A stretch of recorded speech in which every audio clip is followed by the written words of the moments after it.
Hey guys, welcome back to Redstone Science. In this episode, we're going to be talking about output devices.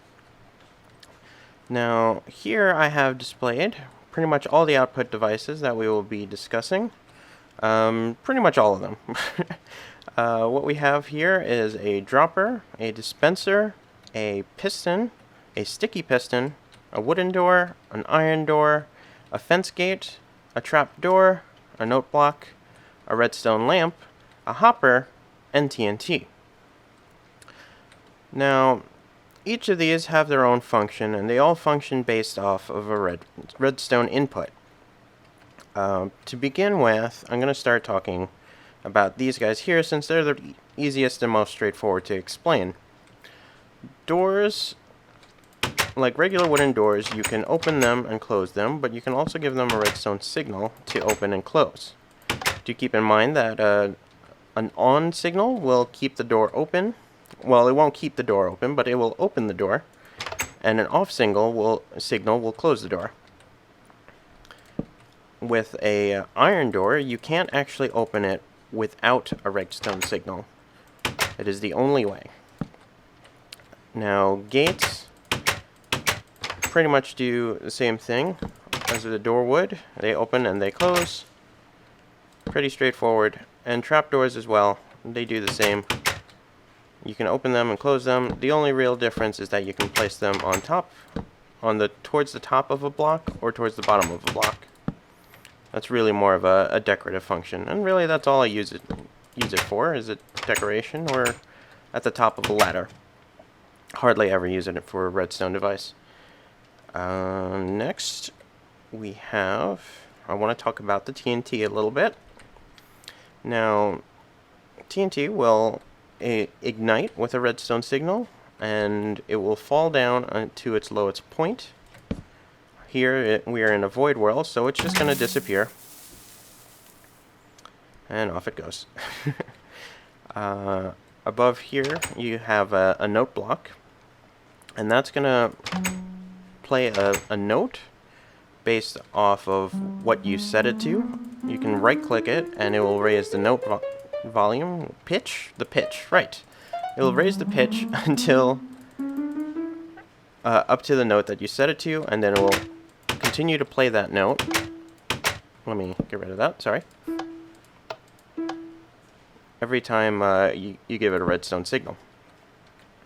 Hoppers, since we're over here, will flow items from a inventory above to wherever this little funnel piece is pointing to.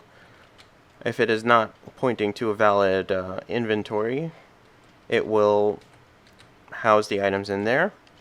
But if you give it a redstone signal, like with a block next to it, it will actually stop the flow of items going through it. So that is very important later on the road. And these guys we're going to talk about a little more in detail. We have over here a dropper and a dispenser. They look pretty much the same, and I don't blame you for that. But their function is pretty different. Here we have both of them filled with arrows. And when you power them both, they're going to do very different things. The dispenser will launch the arrow as if coming out of a bow, while the dropper will only place the item into the world, as if you hit Q. There you go. We'll just do that a couple more times. Just because it's funny. Just the arrow hitting the wall over there. Boink. And falling. So disappointingly. Ooh. There we go. Now, other functions that this might hold as well is if you put a water bucket in it, a dispenser will place the water in front of it while keeping the bucket, while the dropper will simply throw the bucket in front of itself. Give it another signal, and the empty bucket in here will also pick up the water. It's also worth noting that in the same case as the bucket or the arrows, TNT will be ignited through a dispenser but only placed by a dropper. Now, at this point, you're probably thinking that the dispenser is a lot cooler. But if I have this in my inventory. There it is. If we put something like a chest up above, you can move items using a dropper from one inventory to another, along with hoppers. So you can see here, this is filling up with TNT. Now, I'm going to take a moment to describe pistons.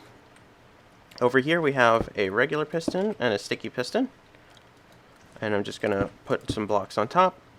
Very basically, pistons move blocks one away from where it is. A piston will move the block and then retract, while a sticky piston will, as its name implies, stick to the block and pull it back. There are a lot more specifics to that, but we can get into that in another episode. Now over here, I wanted to show you some interesting things about putting a signal into an output device and how they will affect other output devices directly adjacent to it. Fairly straightforward. A good rule of thumb is if the block is transparent, it will not power the blocks next to it. Now pistons, although they appear to be a full block, they are considered to be transparent because when extended, this is not a full block anymore. So you can see over here the redstone lamp is not turning on. Same with the sticky piston. But if we use things like droppers and dispensers, the redstone lamp will turn on. Just like that.